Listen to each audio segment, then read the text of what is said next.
أعوذ بالله من الشيطان الرجيم. بسم الله الرحمن الرحيم. الحمد لله رب العالمين. الرحمن الرحيم. مالك يوم الدين. إياك نعبد وإياك نستعين.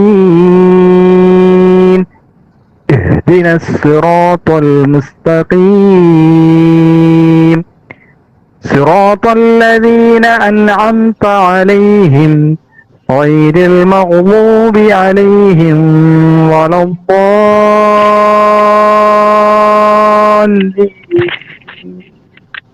آمين. Thank you, Hashim. Assalamu alaikum wa rahmatullahi wa barakatuh.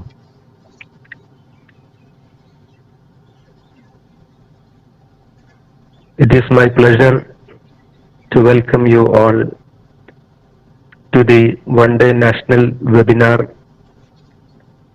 organized by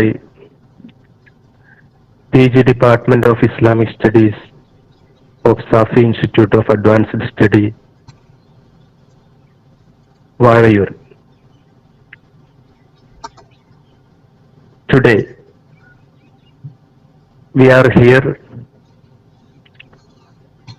to share and discuss our thoughts and ideas about the theme entitled New Trends in Islamic Studies in India. Dear all, as we know that, like any other branches of sciences and studies, the Islamic studies has also created innovative steps and trends in the academia. We can see there are a number of universities and centers in Indian subcontinent which promotes advanced studies and research in the field of Islamic studies. Today we will analyze its development and its objectives and scope in the field of Islamic studies. For that we have young scholars from Jamia Millia Islamia and two students from the Department of Islamic Studies, Safi Institute of Advanced Study. They will share their thoughts and we can together discuss their points and ideas. Let me do my job here. I welcome all of you to this great occasion conducted by PG Department of Islamic Studies. First of all, I welcome our beloved principal and the former principal of Farooq College, Professor E.P. Imbichikoya, who will inaugurate this one-day national webinar. We have two keynote speakers from the prestigious University of India, one of the prestigious Central University of India, one Dr. Javed Akhtar, eminent writer and scholar in Islamic studies. He will deliver his speech on development of Islamic studies in India. I warmly welcome Dr. Javed sir to this program. Another keynote speaker, it is my privilege to say he is my student. He was my student at Jamia, Mr. Muhammad Ali, doctoral candidate of the Department of Islamic Studies, Jamia Millia Islamia. He will do his speech on reviving Islam in the colonial period. Brother Muhammad Ali, I warmly welcome you to this national webinar. After keynote speakers, we have two presentations by our students, and it is our pleasure to share with you that we always motivate our students by giving them good chances and opportunities to share their thoughts. And today also we have received two papers from our students. One, Mr. Muhammad Salih, he is final year student of our department. He will deliver his speech on synthesis of knowledge, a paradigm shift in the traditional Islamic education. He will focus on the education systems in Kerala. I welcome Muhammad Salih to this program. And another presentation by our alumni, Hanan Fatima. She will present a paper on Islamic banking in India, challenges and prospects. And today the program will chaired by my friend and assistant professor of the Department of Islamic Studies, SIAS, Dr. Shabib Khan. I welcome you, Dr. Shabib sir, to chair the program. And finally, we have a number of participants who assembled here, who participated here to get benefited from the ideas and thoughts from the young scholars. And we are happy to see that a lot of people from different institutions has participated in the program. Marhaban bikum. I welcome you all to this program. Thank you. Thank you very much. I invite Dr. Shabib sir to chair the function. Assalamu alaikum wa rahmatullah. Thank you, Dr. Hassan sir. Assalamu alaikum wa rahmatullah. Pride of Safi and inspiration to SIAS. As a part of our academic journey, we organize a national webinar on the theme of new trends in Islamic studies in India. Now, we are extremely happy with our great guests, especially an eminent scholars from Jamia Millia Islamia, Dr. Javed and Muhammad Ali. So, our program will inaugurate our beloved principal, Professor E.P. Imbichikoya sir. So, I invite Mr. Yasir to introduce our principal for inaugural address. So, I invite Mr. Yasir to introduce Professor E.P. Imbichikoya sir. Assalamu alaikum wa rahmatullah. Assalamu alaikum wa rahmatullahi ta'ala wa barakatuh. I invite Professor Imbichikoya sir, the former member of Autonomy Expert Committee UGC and the former court member Central University of Kerala. Currently he working as the principal of the Safi Institute of Advanced Studies. I kindly invite you to inaugurate this national one-day seminar. Please, sir. Assalamu alaikum wa rahmatullahi wa barakatuh. Chairman of this webinar and Assistant Professor of Islamic Studies, Safi Institute of Advanced Study, Dr. Shabib Khan.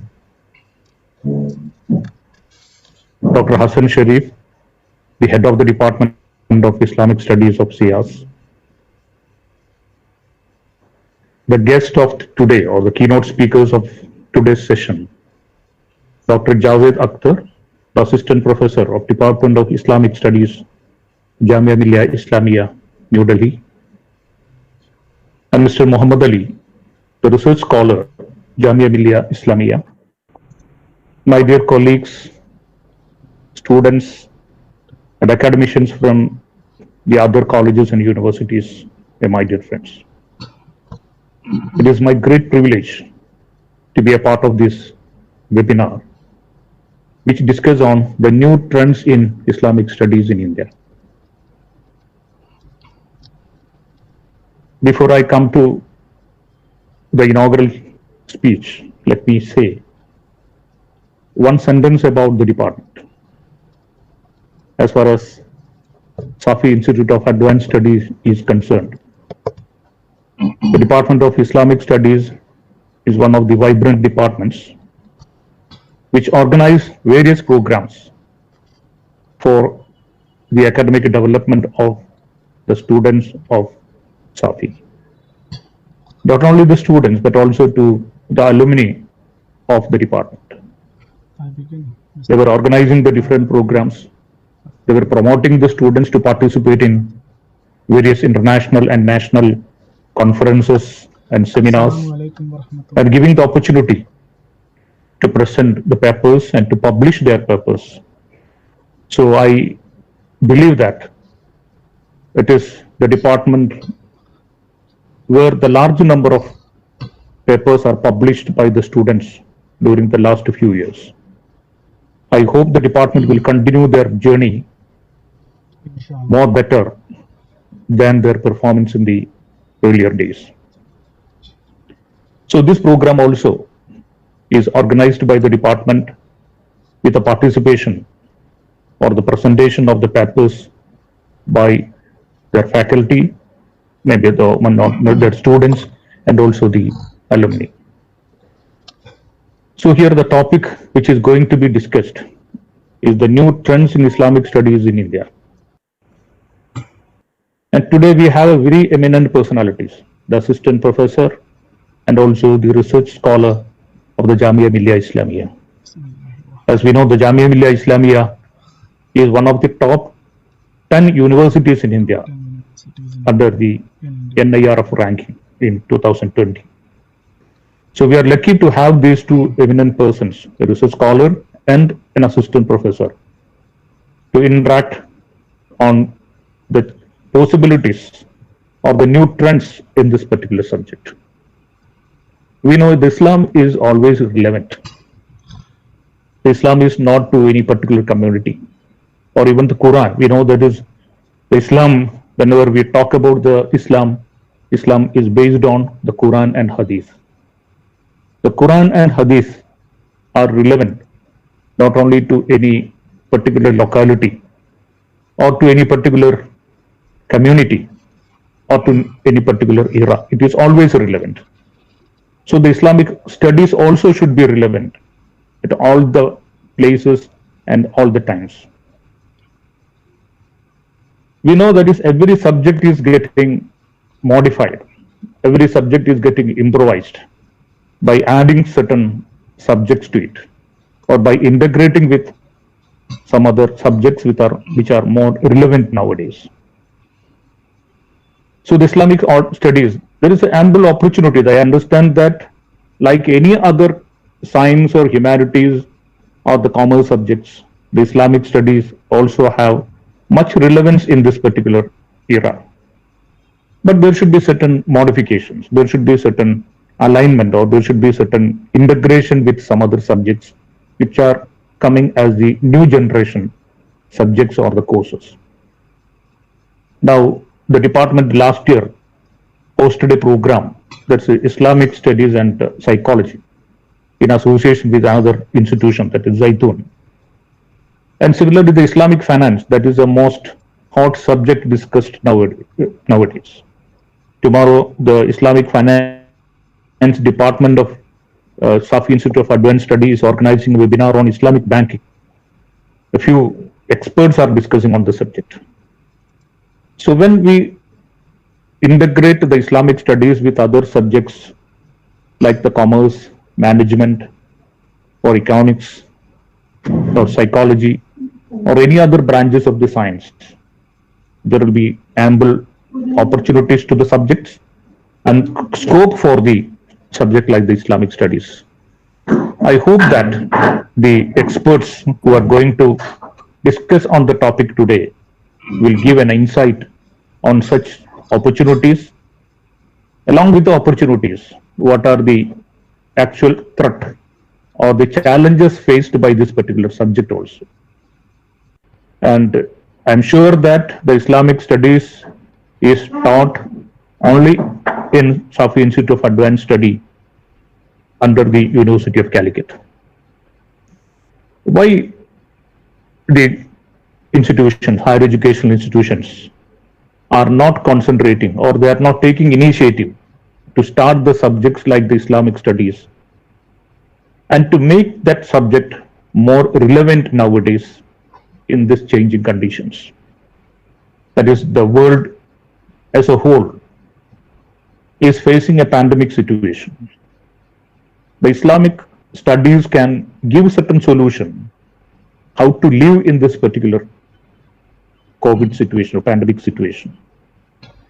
There are solutions, or there must be solutions, which have to be found out by the academicians from the various records or the documents. So if you are able to provide a remedy in this situation, definitely the role of the academicians, the role of the researchers, the role of the students in this Islamic studies program or Islamic studies subjects can come to the top at this particular situation. And the Islamic studies, I understand that the Islamic studies is getting more scope nowadays, but it should be imparted, or it should be, the public should be aware of the importance of this Islamic studies. So I don't want to take much of the time of these resource persons here. We have two important presentation of the papers. I wish the program all the very best. And with these words, let me inaugurate the one-day national webinar organized by the Department of Islamic Studies of Safi Institute of Advanced Study on the new trends in Islamic studies in India. Let me conclude by wishing the program all the very best. Thank you. Thank you very much. Assalamu alaikum. Thank you, sir. Thank you. Thank you for sharing your views on Islamic studies and foreign. Then let's move to our keynote address. I invite Fatima P. Anwar to introduce our chief guest, Dr. Javed Akhtar sir. So I invite Fatima P. Anwar to introduce.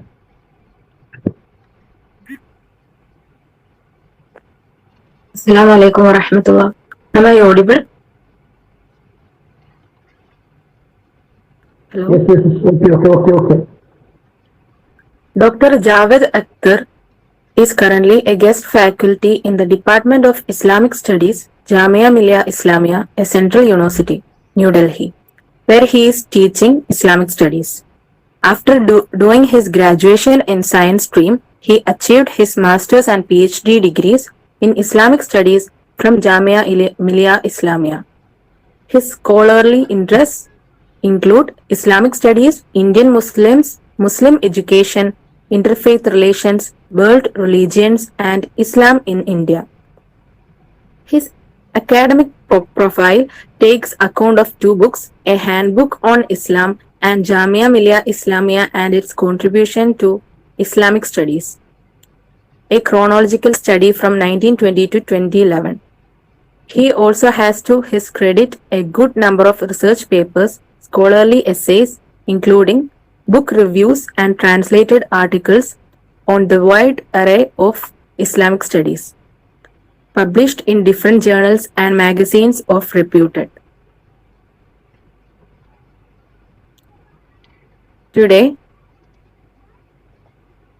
in order to present the research paper on development of Islamic studies in India, I welcome Dr. Javed Akhtar, Assistant Professor, Department of Islamic Studies, Jamia Millia Islamia. Welcome, sir. Thank you so much, Fatima. Am I audible, I believe? Yes, brother. Yes, Yes. yes. Yeah, let me share my slide. Yes. Okay. So, Assalamu alaikum wa rahmatullahi wa barakatuhu. I begin in the name of Allah, whose mercy is profound and whose kindness is everlasting, and He also makes me learn what I knew not. First of all, I would like to express my deep gratitude and appreciation to the chairman and the former principal, Professor Imbichikoya, Dr. Hassan Sharif, Dr. Shabib, for organizing such a wonderful program and inviting me to be part of this national webinar under the theme New Trends in Islamic Studies in India. I am also very much grateful to the other participants, students and scholars. So as you know that today I have been given a space among other speakers to give a lecture on Islamic studies. This is why I have chosen the origin and development of Islamic studies in India, the title of my today's talk.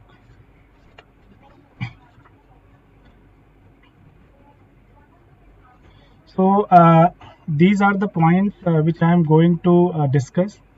I have been given, I believe that around 30 minutes. So I will try to conclude my talk within that given time. Still, I mean, it may go beyond that time, but that will not take like 5 or 7 minutes. Since it has a broad concept, it is a very big a big topic. So the whole talk the whole talk I have divided into two parts.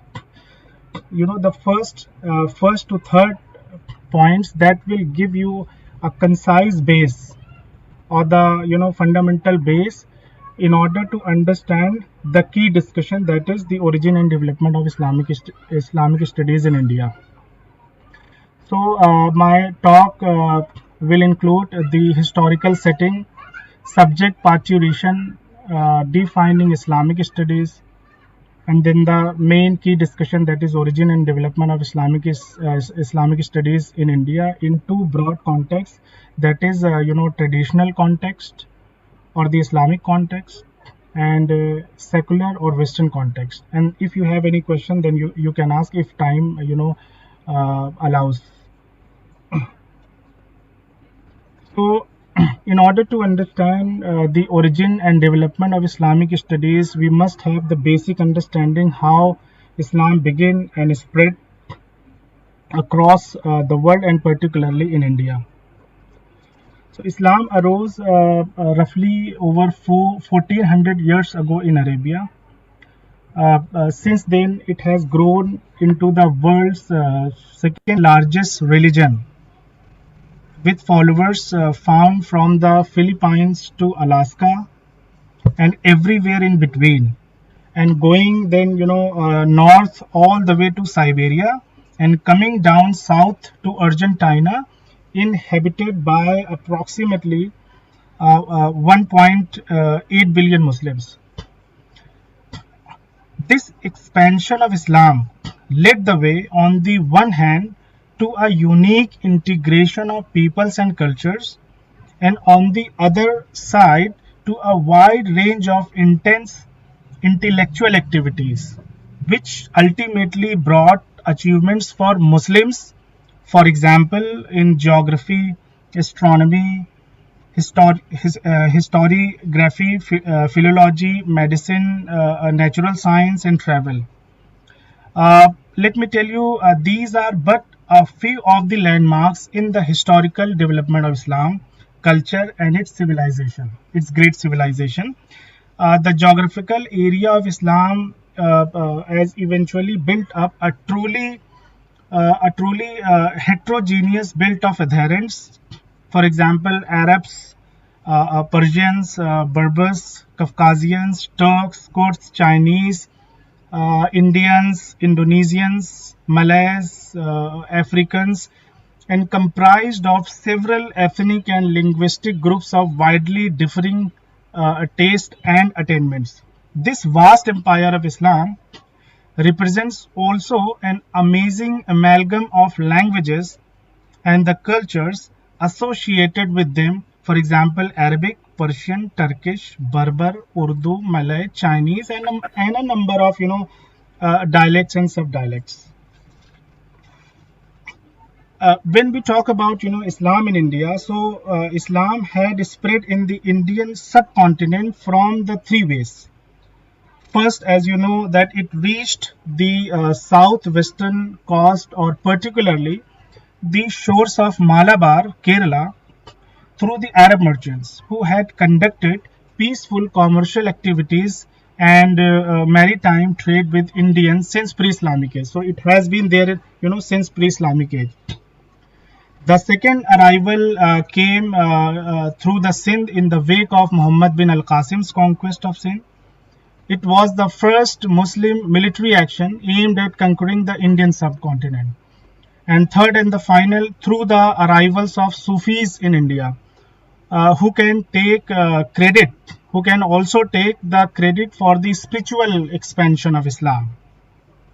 And the mystic tradition of Islam, this mystic tradition of Islam gained ground from Baghdad into Iran and then into India when a Turkic military leader, Abu Mansur Subukdegin, somewhere around 997, established a kingdom in the city of Ghazna in Afghanistan, and his son Mahmud Ghaznavi, he expanded his territories into the Indian subcontinent during around 11th century. And this spread of Islam continued later by the two great periods, Sultanate period and the Mughal Empire. So we had the golden age of Islam. However, with the progressive disintegration of the Muslim world, intellectual activities gradually transferred from them to the Western world, and they began to reap the fruits of the efforts of Muslims. It was practically at this time that Europe took up the task of research, invention, and discovery. Meanwhile, as a Machiavellian strategy, a new discipline, Orientalism, began to emerge in Western scholarship in about 18th century and reached its peak in power and influence by the 20th century. At the same time, Oriental studies began to splinter, and as a new academic expression, Islamic studies emerged.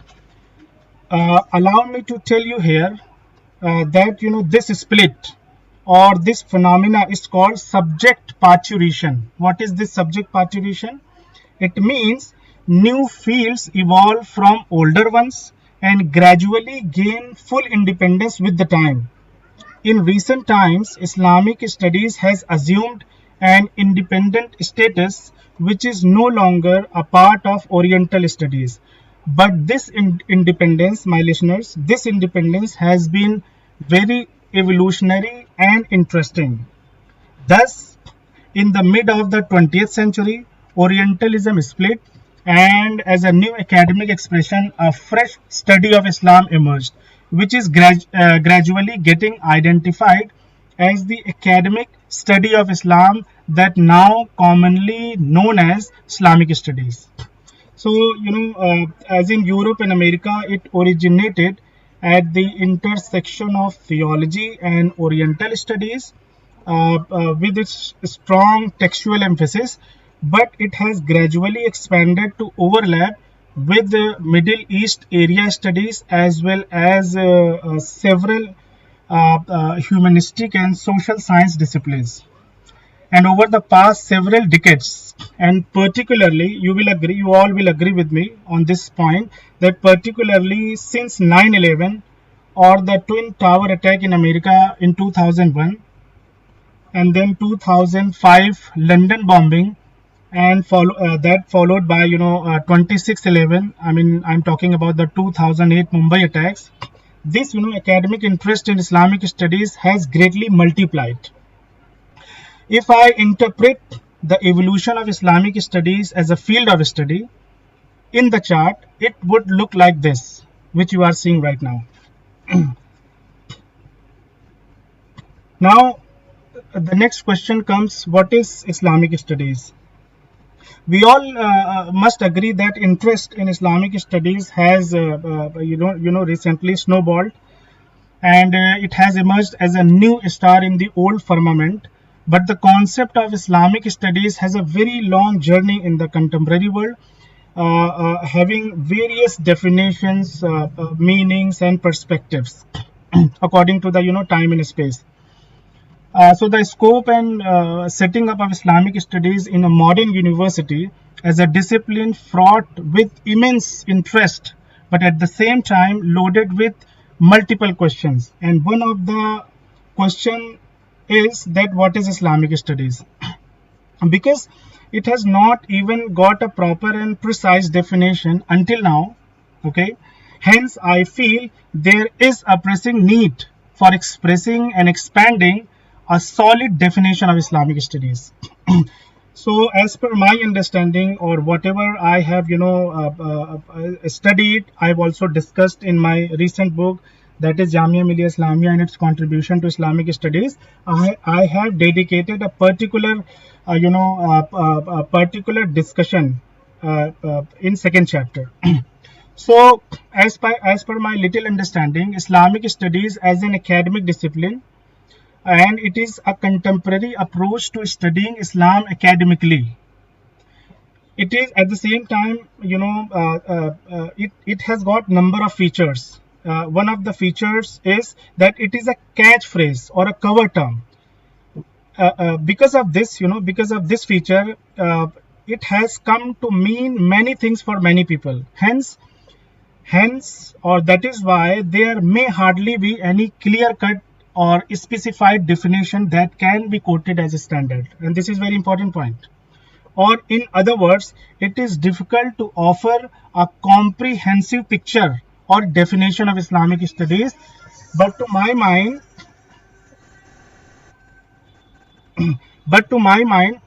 there may have a working definition.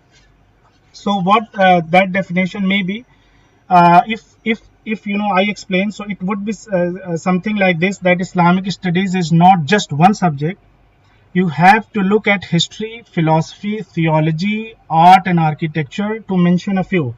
But I do believe it has a classical core, which we in the universities should insist on teaching. That classical core would include the Quran, Sirat as the actual foundation of everything. It would also include Hadith, some knowledge of fiqh, and then at least an outline of classical Islamic history, right from the birth of the Prophet Muhammad, peace be upon him, through to say 1258 or the fall of Baghdad at least. So Islamic studies means studies concerning Islam, covering all its aspects, cultural and religious, economic and political, social and philosophical, past and present, regional and universal.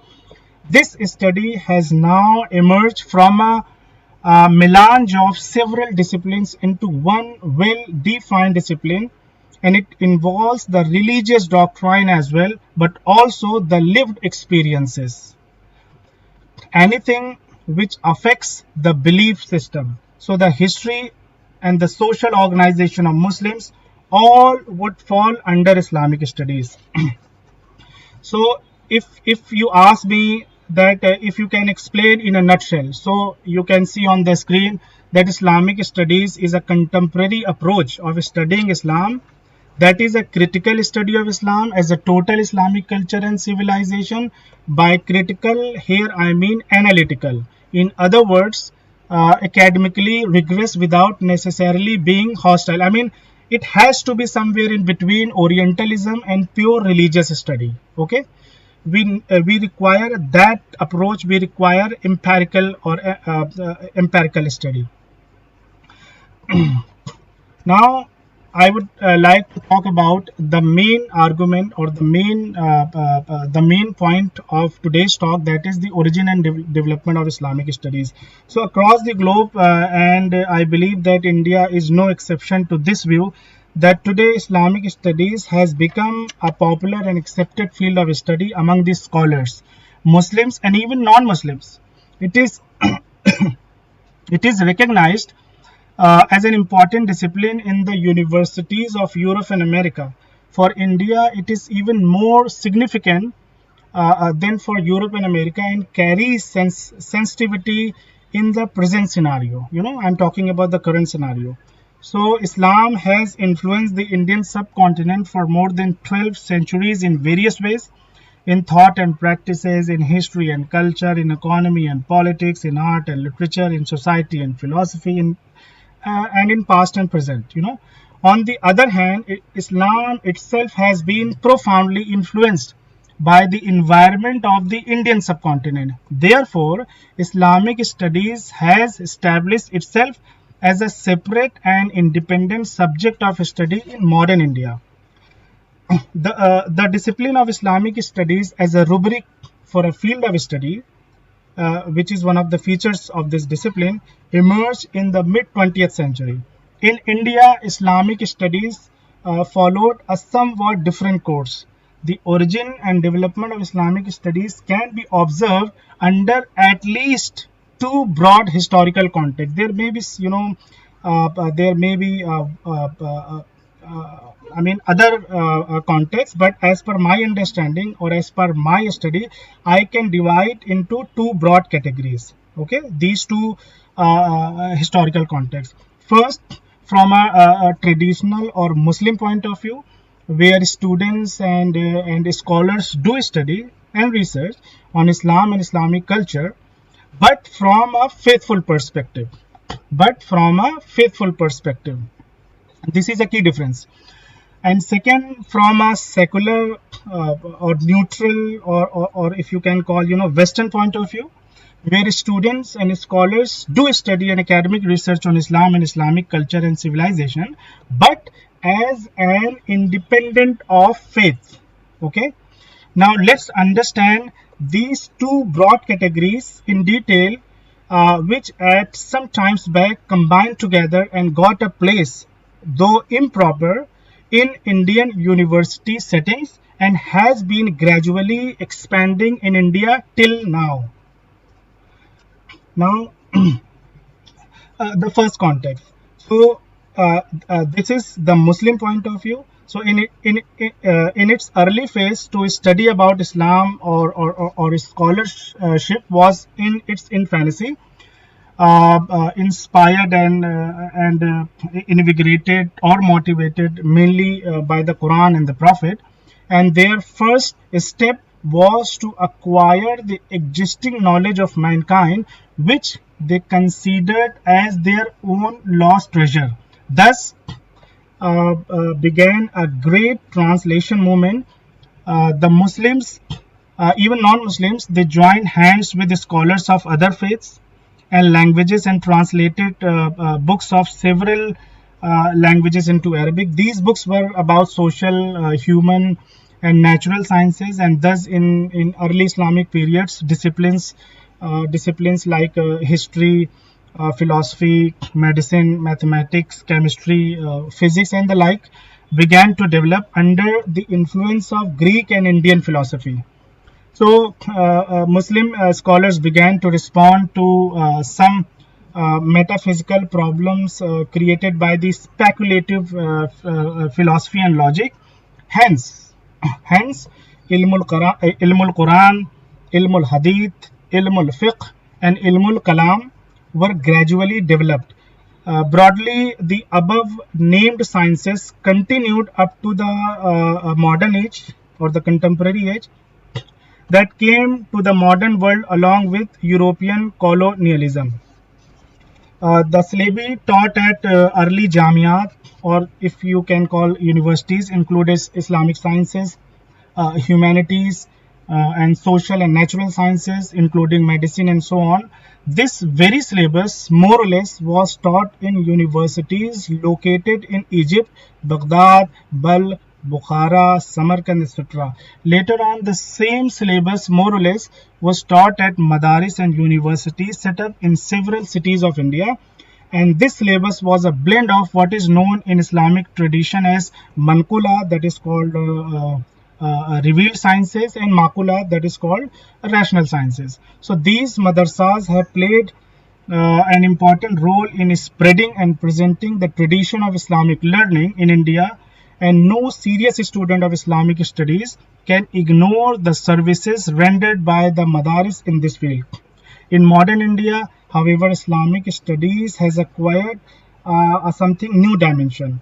Now they are no longer confined to the madrasas, but the similar thing, the similar conception in madrasas are taught under the term Dini Ulum or Islamic sciences. And this is the second broad historical perspective. So the roots of Islamic studies in India lie deep in colonial history. The earliest forms of knowledge about Islam that were produced in Europe were triggered by hostile encounters between Europeans and Muslims, and these rudimentary forms of knowledge gave way over time to more systematic thinking about Islam. It was basically the tradition of Oriental studies in the West that generated interest among scholars of India in Islamic studies. So let me explain this point in detail. So the scholarship on Islam had to grapple with new challenges when the British occupied India and introduced their own system of education, Slavian medium of instruction. This point I have elaborated in very great detail in my book. You can find the detail in my second chapter of my book. So the scholars like Sayyid Jamaluddin Afghani, Sheikh Muhammad Abdu, Dr. Taha Hussain, Rashid Rida, and many others, tried to find out the causes of the decline of the Muslim Ummah and initiated the programs of reforms at all levels such as social, political, religious, and educational. This is how. And now this is very important point. So this is how they prepared the ground for the advent of Islamic studies in the Muslim world, by making critical analysis of Islam as a faith and Islamic culture and civilization, as well as by rebutting or refuting the charges leveled by the Orientalist. In India, the same role was admirably performed by Sir Syed Ahmad Khan and his lobby. He laid the groundwork for a modern interpretation of Islam compatible with science.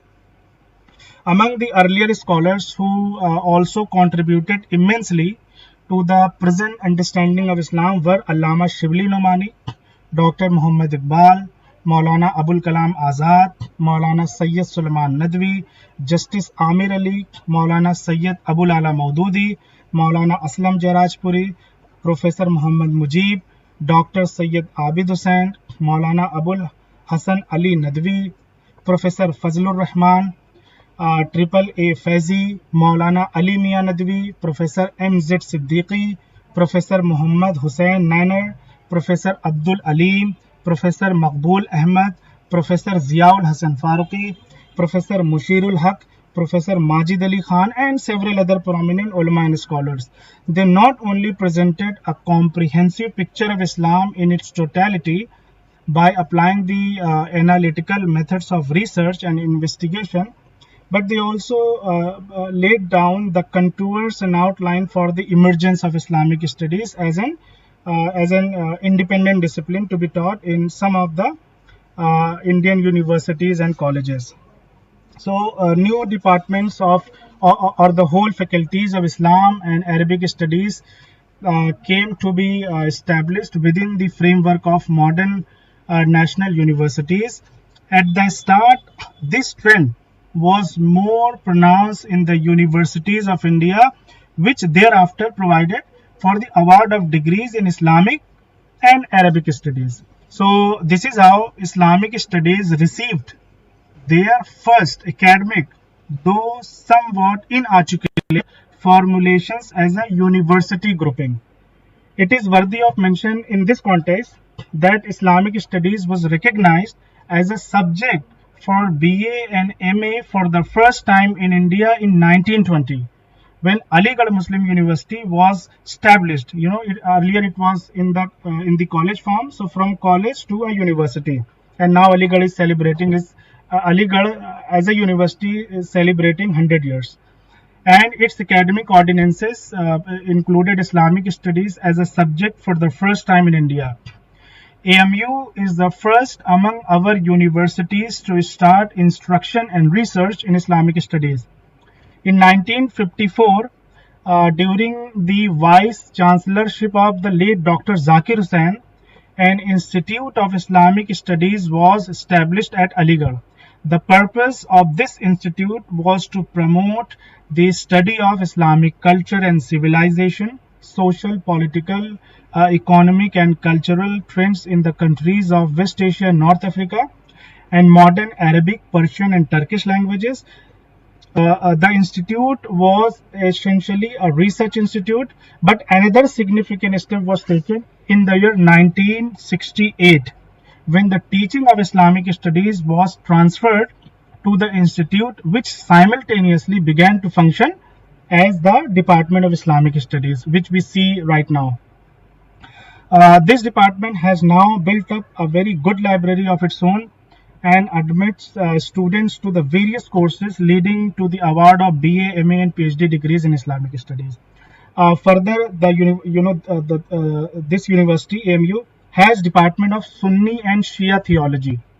That is a part of Faculty of Theology, and it is also one of the oldest faculties of AMU, and Sir Syed established it and invited prominent Sunni and Shia religious scholars of that time to head it.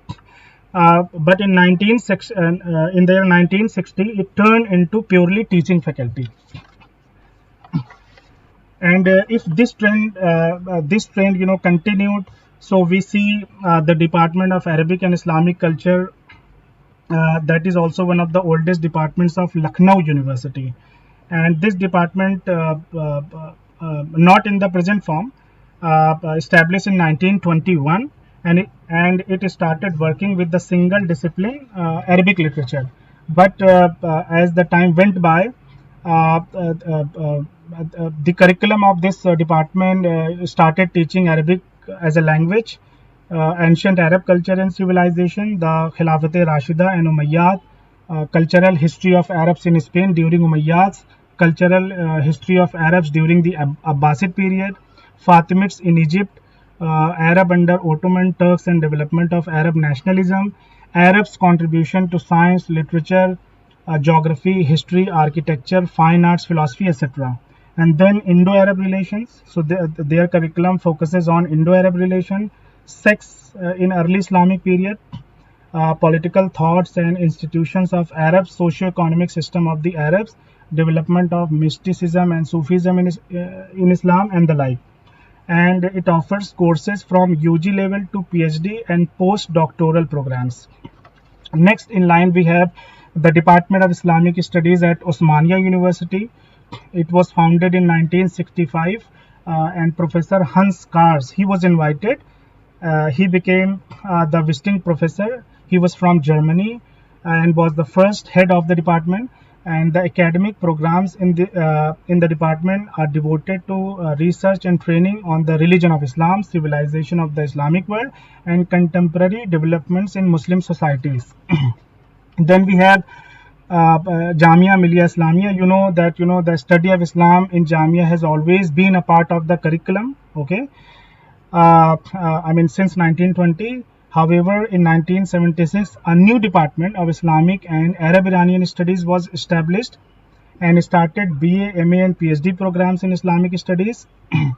The setting of the Department of Islamic Studies in 1988, in a way, a materialization of Jamia's long cherished desire of participating in the field of Islamic Studies. So earlier it was in the form of Islamic Studies and Languages, but in 1988, the same year, when the university became Central University, the same year it got trifurcated. Okay, the Department of Islamic Studies, the Department of Persian, and the Department of Arabic. So right now, the problems of Islam in general and those of Indian Muslims in particular constitute the part of its curriculum at this department of Jamia Millia Islamia. And in the same university, we have another research institute called Zakir Hussain Institute of Islamic Studies. It began functioning in 1970, and it is engaged in studying the Indian Muslims' attitude to modernity and its challenges. Then we have Department of Islamic Studies, which is run by the Hamdard University. So it has a long history, but let me share some of the lines that this institute, founded in 1960, is still in its takeoff stage, and it has built up a well-equipped library on Islamic studies. The Department of Islamic Studies had its beginning in the Indian Institute of Islamic Studies, IIIS. It was established in 1963 under a grand and ambitious plan of the founder of this university, Hakim Abdul Hamid. The Department of Islamic Studies came into being with the inception of Jamia Hamdard in 1989, when the Institute of Islamic Studies joined 5 other Hamdard institutions to give birth to the present shape. Okay, the PhD program was started in 1994, MA in 1999, and BA in 2011 in Jamia Hamdard. Then we have another department, the Shahi Hamdan Institute of Islamic Studies, that is in University of Kashmir. It was established in 1988, and it is very interesting that it was established by an eminent scholar of Islamic Studies of Jamia Millia Islamia, that is Professor Mushirul Haq, okay, who got martyred in Kashmir in 1990. So this institute offers PG, MPhil, PhD programs in Islamic Studies. The institute also publishes one academic and research journal, Insight Islamicus, and the articles of which are internationally indexed in Index Islamicus London, UK. Then we have the formation of Department of Islamic Studies at Maulana Azad National Urdu University, that is MANU, in Hyderabad, is another venture in this development of Islamic Studies in India. It was established in 2012. The department offers PhD, MA, and diploma in Islamic Studies programs. The department also offers Islamic Studies as a core paper as well as a compulsory paper for undergraduate programs. Then we have Department of Islamic Studies at Alia University. It began in 2017. Okay, and it teaches Islamic sciences, Quran, Hadith, Islamic jurisprudence, Sufism, faith and Kalam, history of Islamic culture and civilization, social, political, ethical, and economical theories in Islam, Muslim contribution to art, science, social science, technology in medieval period, and also the non-Muslims' contribution to Islamic studies, and a number of other topics. Likewise, Aligarh, this university also has the Department of Islamic Theology that offers BA, MA, and PhD in theology. Then we have the Department of Islamic Studies at Baba Ghulam Shah Basha University, Srinagar. This is one more recent addition, established in 2017. This department offers postgraduate, MPhil, and PhD degrees in Islamic Studies. If you allow me or the time permits, I can go on and on. Besides these universities, these main universities, some other independent institutes and societies are also engaged in research in the field. Well known among them is, I'm just taking only names because I think that the time is very less. So like Henry Martin Institute of Islamic Studies that began in 1930. Okay, it was earlier in Lahore, but after just before the partition, it came to Aligarh, and now it is situated in Hyderabad. Another prestigious institution in the field of Islamic studies was the Islam and the Modern Age Society. It began in 1967. So, Islam or Asr Jadid and Islam and the Modern Age, these two, journals. So earlier it were coming from this institute, Islam and the Modern Age Society, but due to sudden death of its founder, it shifted to, these two journals shifted to Zakir Hussain Institute of Islamic Studies. Then we have Vishwa Bharati University at Shantiniketan. It was founded by the poet and philosopher Rabindranath Tagore, and it has the Department of Arabic, Persian, Urdu and Islamic Studies. And this department at Vishwa Bharati grants bachelor's, master's and PhD degrees and in Arabic, Persian, Urdu and Islamic Studies with emphasis on languages and Islamic philosophy. Then we have the Islamic Studies Association. The abbreviated form is ISA. It was founded in the year 1979 by a group of eminent scholars. Okay, and it was founded in the framework of Vidya Jyoti College of Theology, which is again situated at New Delhi, okay, near Kashmiri Gate, Gujarati Samaj. So its members teach Islam and inter-religious dialogue in a number of universities and colleges across India. And the quarterly journal Salam is another important service of this organization. It has been rendering to promote Christian Muslim relations in the context of pluralistic India for the last 40 years, I believe. Then we have a think tank, a think tank. It is called Institute of Objective Studies. It was established in the year 1986 with a view to promote empirical and conceptual research. This institute is a sort of a think tank in the field of Islamic studies and research. The institute has tried to fill the academic vacuum in approaching societal issues faced by Indian people in general and Muslims in particular. Then we have Justice Bashir Ahmad Sayyed Center for Islamic Studies. It was established in the University of Madras. The center, first of its kind in Tamil Nadu, came into existence in the year 2002 with the objective of contribution to nation building by disseminating objective learning and understanding on Islam and Muslim societies, thus promoting religious tolerance and pluralism. It offers BA and MA courses in Islamic studies. We have another department, that is Department of Islamic Studies in Islamic University of Science and Technology, and perhaps I do not know the exact date, but perhaps it was began with the inception of the university. I'm talking about 2005. This is another addition to this cycle of development of Islamic studies in India. And then we have recent addition, that is Islamic Academic Trust Delhi, presently situated at Jamaat Islami campus, Delhi. It was established in 2005. Since beginning, it has facilitated hundreds of talented students from both colleges and madrasas background across India. The trust has launched Indian Institute of Islamic Studies in 2016, and from March 2017 it has started 2 batches of weekly 1 year certificate course in Quranic language and teachings for homemakers and working professionals. It has also planned to launch a 1 year distance certificate course in Islamic studies. So, in the light of what has been stated above, it is important to distinguish the study of Islam during the medieval period in the madrasas and the present day universities.